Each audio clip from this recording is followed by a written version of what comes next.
I never forgot the night she told me I'd never make it without her. One sentence, thrown like a knife, became the turning point of my life. Looking back, that was the moment she stopped pretending to love me and showed me what I really was to her. A prisoner. My name's Daniel Hayes. I'm 32 years old, and at the time, I worked in sales for a mid-sized logistics company. Not glamorous, but it kept the lights on most of the time. Anyway, I lived in a small 2-bedroom apartment with my girlfriend, Erica. We'd been together 6 years, and for most of those years, I thought she was my partner, someone who wanted the same future I did. But the truth? She wanted control, and she was good at making me believe I needed her to survive. It started subtly, little digs here and there. If I came home late from work, she'd roll her eyes and say, "You're lucky you had me to keep this place from falling apart." If I missed a bill, she'd smirk and tell me I'd be homeless without her. She dressed it up like jokes sometimes, playful jabs, but there was always an edge. The kind of edge that cuts a little deeper every time. That night, it was late, a Friday, the end of a week that already wrung me dry. I'd just gotten off the phone with my landlord about the rent. We were behind, and I was scrambling to catch up. I dropped my bag by the door and saw Erica lounging on the couch with a glass of wine in her hand, scrolling on her phone like she didn't have a care in the world.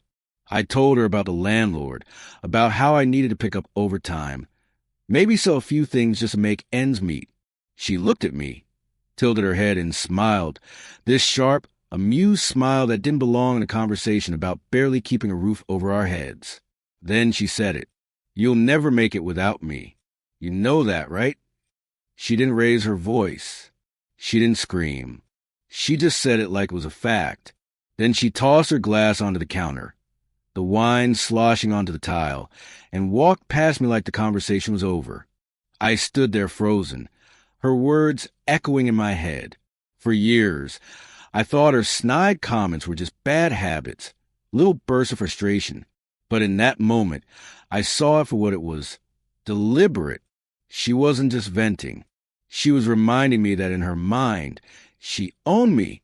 And God, help me, a part of me almost believed it. That was the emotional punch. Feeling the walls close in, realizing the woman I thought was my partner wasn't standing beside me. She was keeping me in place. And once that thought sank in, all the little things I'd ignored suddenly lined up in my head. Like the time I caught her deleting voicemail from recruiters. She brushed it off as a mistake, said she thought they were spam. Or when she insisted on helping with my resume, then rewrote sections so clumsily it made me look incompetent. She laughed when I confronted her, said it was just her quirky sense of humor. But deep down I knew she wasn't trying to help me. She was making sure I stayed exactly where she wanted me, struggling, dependent, desperate. And then there were the nights before important meetings at work. Like clockwork, if I had a big presentation the next day, she'd pick a fight. She'd cry, accuse me of not caring, and keep me up until 2 a.m. while I tried to calm her down. I'd drag myself into the office half dead, fumbling through slides while she slept in. At first, I thought it was a coincidence. Now, standing in that kitchen with her words still burning in my ears, I knew better. She didn't want me to succeed. Success meant freedom, and freedom meant I wouldn't need her anymore. I went to bed that night staring at the ceiling, her voice playing on a loop in my head. "You'll never make it without me." She wanted me to believe it so badly, to swallow a whole until I stopped fighting back. And the sickest part? For a long time, I almost did. After that night, I tried to keep my head down, working harder at the office and ignoring her taunts. But her betrayal wasn't content staying inside our apartment walls. Erica wanted an audience, and she found one at my cousin Lydia's barbecue. It was one of those sticky summer afternoons where the air smelled like charcoal and cut grass. Lydia's backyard was packed. Kids chasing each other with water balloons, uncles hovering over the grill, my parents chatting under the awning. Erica insisted we go, like she always did, but I could already feel the tension before we even got there. She loved these events for one reason. They gave her a stage. We walked in holding a pasta salad she bought from the store, but passed off as homemade. Lydia greeted us with her usual big smile, hugging me first, then Erica. I tried to relax, to enjoy it, to forget what had been said in our apartment a week earlier. But with Erica, peace never lasted long. For the first hour, I floated between conversations, catching up with cousins, sipping a beer. Erica was glued to my side, smiling too widely, laughing too loudly. She always put on that perfect girlfriend act in front of family, like she was single-handedly keeping me together. I should have recognized the setup. It happened when I ducked inside to grab another drink. The kitchen window overlooked the backyard, and as I popped the cap off a bottle, I heard her voice outside, sharp and carrying just enough over the laughter to hook my attention. Daniel's trying, bless his heart, but he's just fragile.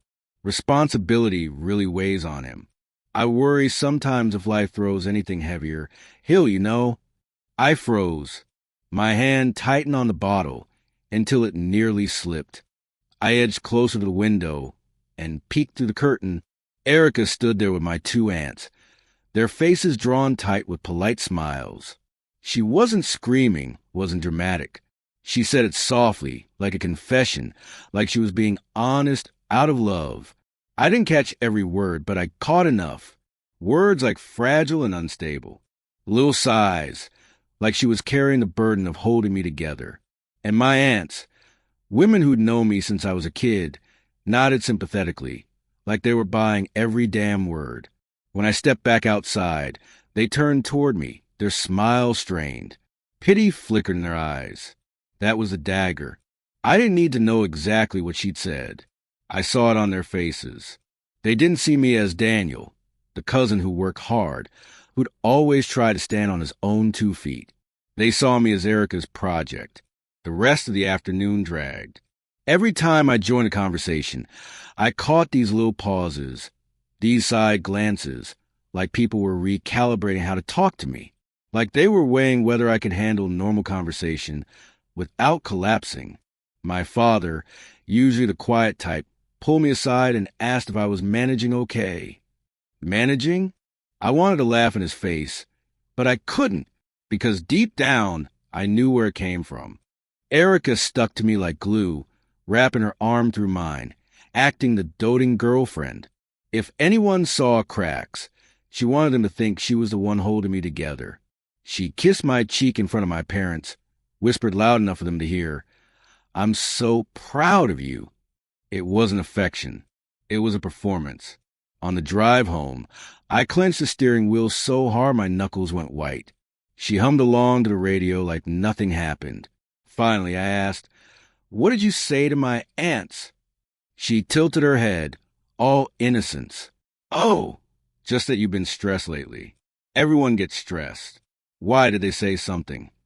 I stared at her, but she kept smiling at the road ahead, as if the truth wasn't already sitting like a stone in my chest. She knew exactly what she'd done, and the fallout came quickly. Over the next few weeks, I noticed calls from family got shorter. Invitations slowed. My parents started checking in more often, but the tone was different. "How's work going?" And more, "Are you coping okay?" Even my mother, who always bragged about me to neighbors, stopped bringing up my job when I visited. Erica had planted her seeds, and they were growing. I'd walk into a room at a family gathering, and conversations would hush just slightly. Not enough for a stranger to notice, but enough for me to feel it. They didn't laugh at my jokes the same way. They looked at me like a fragile vase sitting on the edge of a shelf. One wrong bump and I'd shatter. That's when it clicked. She wasn't content undermining me in private. She wanted witnesses. She wanted people on her side so that when I finally broke, because in her mind I would break, there'd be a chorus of nods, people saying, "We saw it coming. Erica warned us." That barbecue wasn't just gossip. It was the start of a smear campaign. And it worked. My own parents started questioning my choices, asking if Erica was helping me manage, like I was a child who needed a keeper. I sat in my car one night outside my parents' house, replaying the looks I'd seen on their faces, the way my father put a hand on my shoulder and said, "Just listen to Erica. She has your best interests at heart." I gripped the steering wheel until I thought it would snap. My father never said things like that. He always told me to trust myself. But now, he trusted her. That was the night I realized Erica wasn't just toxic. She was strategic. Every jab, every rumor, every confession at a family cookout was part of a larger picture, to make me look incapable, so that no one would ever believe me if I said otherwise. She wasn't just undermining me. She was rewriting who I was in everyone else's eyes. And the worst part? It was working. By the time the barbecue ended, I felt like the ground was shifting under me. But nothing prepared me for what she did next. I had been saving money for months. Quietly, carefully, in an account Erica didn't know about. At least, I thought she didn't. Every time I skipped a night out with coworkers, every time I tightened the budget, it was for that account. It wasn't much, but it was my lifeline. My plan was simple. Save enough to move us into a better place, maybe even buy some time to breathe. But in the back of my mind, it was also my backup parachute. If things with Erica ever got worse, I could grab that cash and land on my feet. One morning, I logged in to check the balance before work. 0. Completely empty. For a second, I thought it had to be a glitch. I refreshed the page, heart hammering, but the number stayed the same. 0. My chest tightened. My hands shook as I scrolled through the transactions. It was gone. Every cent. I confronted her the moment she walked into the kitchen, holding my phone in front of her like it was Exhibit A in a trial. "Where's the money, Erica?"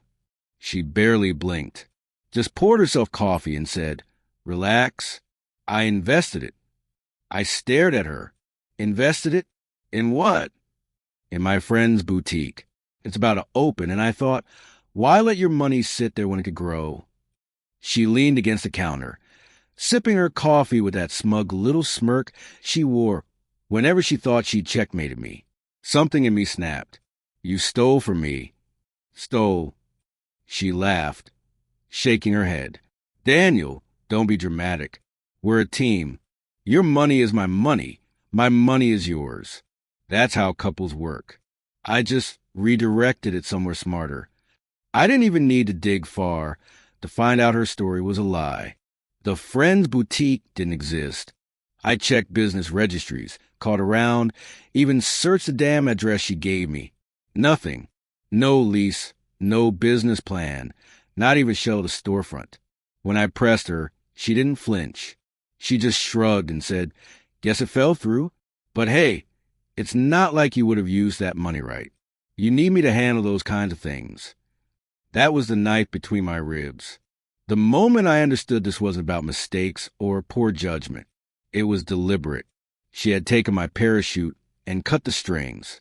She wanted me trapped on a plane with her, even if it went down in flames. The rage built inside me, but when I threatened to walk out, she dropped the smirk. Her face went cold, her voice sharp. "Go ahead. Leave. But I'll make sure your little company knows the truth. You think they'll keep you on once they find out how unstable you really are? I'll call HR myself. I'll tell them you've been lashing out, forgetting things, losing control. I'll tell them you're dangerous." I stood there speechless, my throat dry. She stepped closer, lowering her voice. "Do you really think they'll believe you over me? I've been planting seeds for months. Your parents already worry about you. Your cousins already whisper. One phone call, and your boss will see the same thing everyone else does. A man who can't handle pressure." It wasn't just a threat. It was a net already woven around me. And the sick part? She was right. If she called, I didn't know who would believe me anymore. She'd spent months laying the groundwork, making sure I look exactly how she described. Fragile, unstable, too weak to stand on my own. I barely slept that night. I lay awake, staring at the ceiling, my chest tight with panic. My escape route was gone. My reputation was crumbling. And now, If I made one wrong move, she'd burn my career to ash. That's when the realization hit me. This wasn't incompetence. This wasn't bad luck. This was a sabotage. Every move she made was calculated to keep me dependent, tied to her, desperate for her approval. She wasn't afraid of losing me. She was terrified of me proving I could survive without her. The next morning, she acted like nothing had happened, kissed my cheek, asked if I wanted eggs for breakfast. I couldn't even look at her. Inside, I was boiling, screaming, but outside, I had to keep calm, because now I knew if I pushed too hard, she'd pull the trigger on everything. My job, my family, my future. I needed a way out. But with no savings, no family backing me, and the threat of losing my career hanging over my head, I felt like I was standing on quicksand. Every move I made only dragged me deeper. For the first time in my life, I admitted to myself I was in real danger. I would have drowned right there, broke, cornered, and isolated, if not for one unexpected voice. It happened on a Tuesday afternoon. I was buried in spreadsheets, trying to focus while my head spun with Erica's threats, when I felt a shadow hover over my desk. I looked up and saw Mark, the guy from accounting. Nobody really noticed. He was quiet, polite, the type who ate lunch alone and never joined in office gossip. We'd spoken maybe a handful of times. "Got a minute?" he asked, voice low, eyes flicking toward the door. Something in his tone made me push back my chair. We slipped into an empty conference room. He closed the door and just stood there for a second, wringing his hands like he was debating whether to walk out. Finally, he said, "I need to tell you something. And you didn't hear it from me, all right?" My stomach dropped. "Okay." He lowered his voice. "I overheard a call. A woman called HR yesterday, pretending to be you, said you've been unstable lately, missing deadlines, forgetting things. Sounded like she was trying to get you written up." I just stared at him. My mouth went dry. What are you talking about?" Mark shifted uncomfortably. "I know it sounds crazy, but I swear I recognize the voice. It was Erica, right? She's been here before, picked you up a few times." I knew it was her.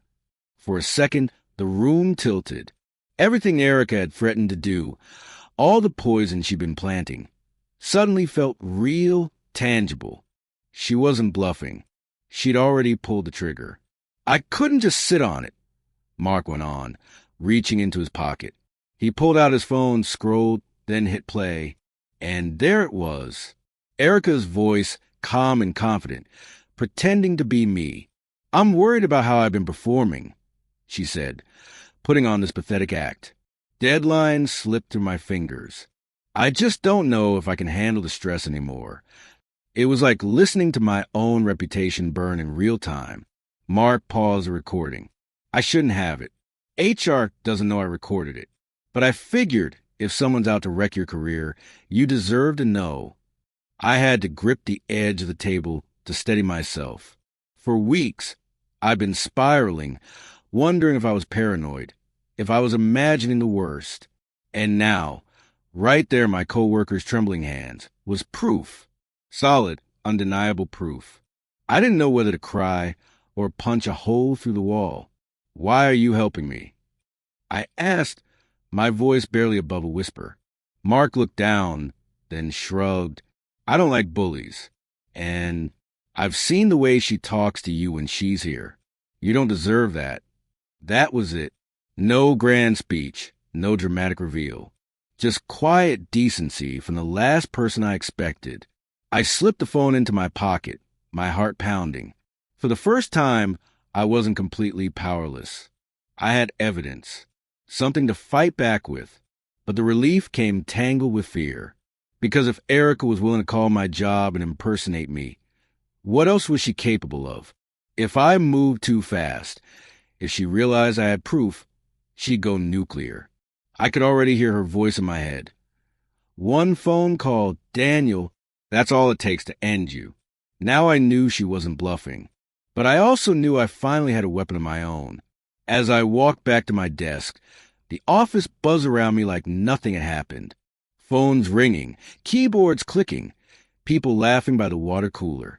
But for me, everything had shifted. For the first time in months, I had a fighting chance. The question was, would I be brave enough to use it? Armed with proof, I knew I couldn't keep living under her roof. The question was how to leave without her burning my entire life down behind me. I waited until the weekend, when the tension in the apartment was thick enough to choke on. Erica had been circling me for days, her questions sharper than usual. Why are you on your phone so much? Who were you talking to? She could smell a change in the air, like an animal sensing a storm. That Saturday afternoon, I finally said it. I walked into the living room, heart pounding, and told her I was done. At first, she laughed. Don't be ridiculous. You can't even make rent without me. When I didn't laugh back, her face hardened. She followed me into the bedroom as I pulled out a duffel bag and started stuffing clothes inside. You think you're leaving me? Her voice rose, shaking with fury. After everything I've done for you, you'd be nothing without me. I stayed silent, folding shirts with trembling hands. She shoved the bag off the bed, clothes spilling across the floor. Answer me, Daniel. I picked them up quietly, my chest tight, my pulse hammering in my ears. That only made her angrier. She screamed, grabbed a lamp, and hurled it against the wall. The crash echoed to the apartment, shards of glass scattering across the carpet. Dishes followed, books, whatever her hands could grab. She was a storm, tearing the room apart, daring me to break too. But I didn't. For the first time in years, I didn't rise to her bait. I zipped the bag, slung it over my shoulder, and walked toward the door. Her voice cracked as I turned the knob. If you walk out that door, don't think you'll ever get your life back. I'll ruin you, Daniel. I swear to God, I'll ruin you. I looked at her one last time, the woman I'd wasted 6 years on, and said nothing. Then I left. I crashed at my buddy Josh's place, in the damn basement he used for storage. There was a mattress shoved into a corner, a single lamp, and boxes stacked to the ceiling. It wasn't much, but it was freedom. The first night, lying in the musty dark, I felt both lighter and heavier. Lighter because I'd finally escaped her grip. Heavier because I had nothing left. No savings, no real support from family, and a woman determined to scorch the earth behind me. And sure enough, she escalated. 2 weeks later, she showed up at my workplace. I was at my desk when I heard shouting in the lobby. My stomach dropped before I even saw her. Erica, drunk, mascara streaking her face, was screaming my name loud enough to rattle the glass doors. You left me to rot, she slurred, pointing toward the receptionist. He's a liar. He abandoned me. Security tried to usher her out, but she fought them, sobbing, clawing at the air. Co-workers gathered, whispering, staring. My worst nightmare is playing out in real time, exactly the kind of scene she wanted. That night, HR called me in. I handed over Mark's recording, the texts, and every shred of proof I had. To my relief, they saw through her performance. Still, the damage was done. People whispered. Some looked at me with pity, others with suspicion. But at least this time, I wasn't defenseless. Starting over wasn't glamorous. I picked up freelance work, a side job delivering packages. Anything she couldn't trace. Slowly, I saved again. And with every step forward, I noticed something strange. The fog she kept me in for years started to lift. When she texted long walls of insults, I didn't spiral. I blocked her. When she called from new numbers, leaving voicemails about how pathetic I was, I deleted them. Her words used to feel like chains. Now they were just noise. I remember the first real win I had. Landing a small account at my new job.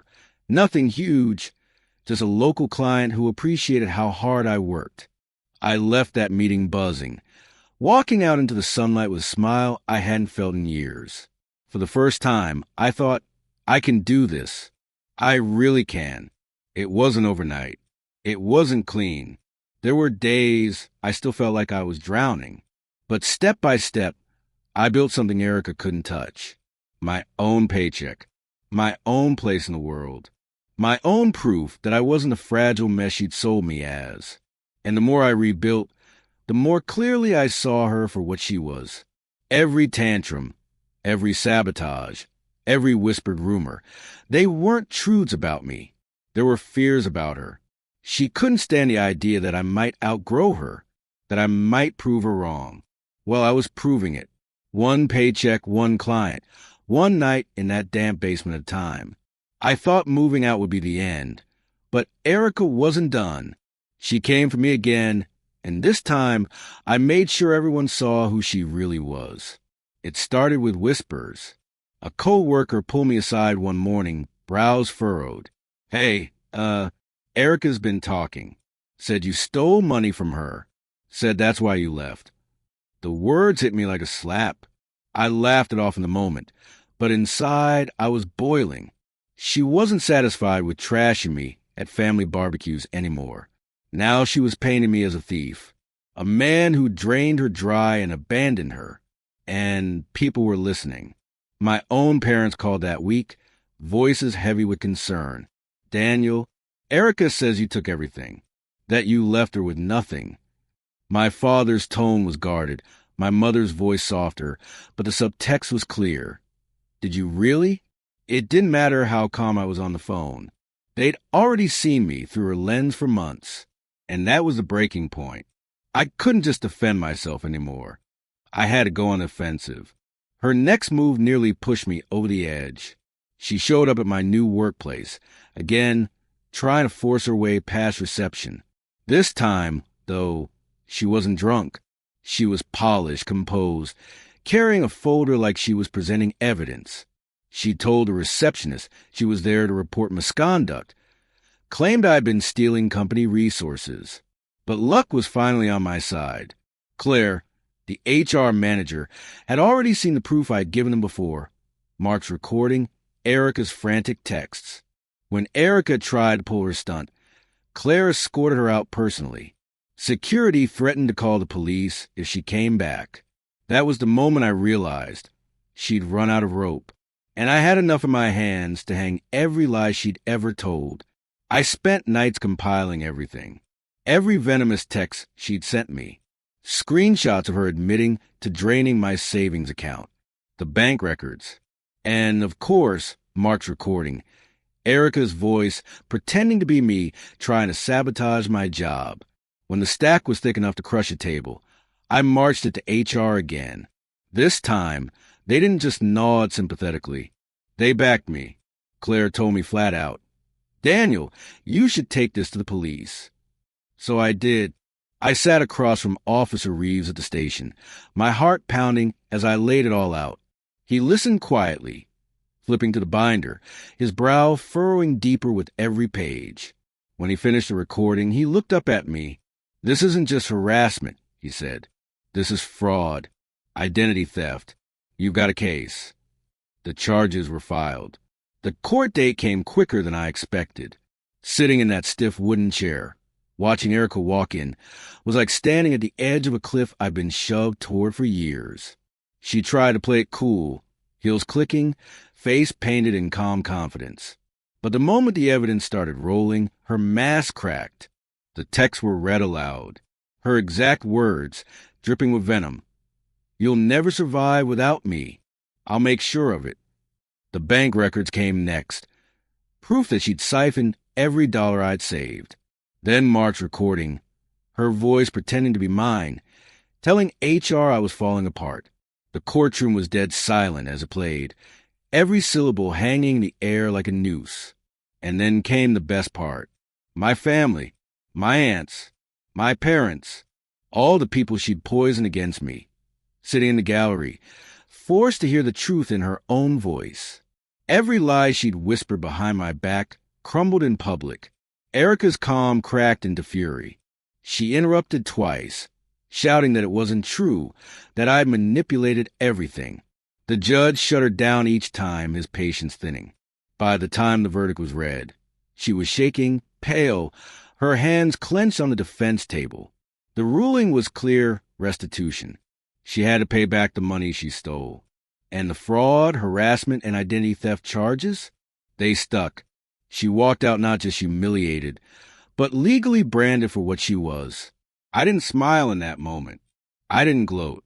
I just sat there, breathing, letting the weight slide off my shoulders. Years of manipulation, sabotage, humiliation, finally exposed under fluorescent courtroom lights. A week later, I signed the lease on my new apartment. The place wasn't fancy, just a one-bedroom with creaky floors and thin walls. But when the keys hit my palm, it felt like victory. I set the duffel bag down inside, looked around the empty room, and for the first time in years, felt like the space was mine. No one was hovering over my shoulder. No one was deleting my emails. No one was whispering about how fragile I was. Her voice still echoed in my head sometimes.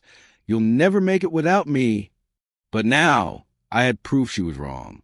And everyone else knew it, too. I closed the door, leaned against it, and let out a laugh. Not a bitter one, not broken. A laugh of freedom. Of vindication. She wasn't my downfall. She was my greatest lesson. Hey, what do you think? Would you have walked out sooner, or waited until you had proof like I did? And do you think Erica deserved jail time on top of restitution? Let me know your take in the comments. And if you want more stories like this one, make sure you hit subscribe. There's plenty more coming.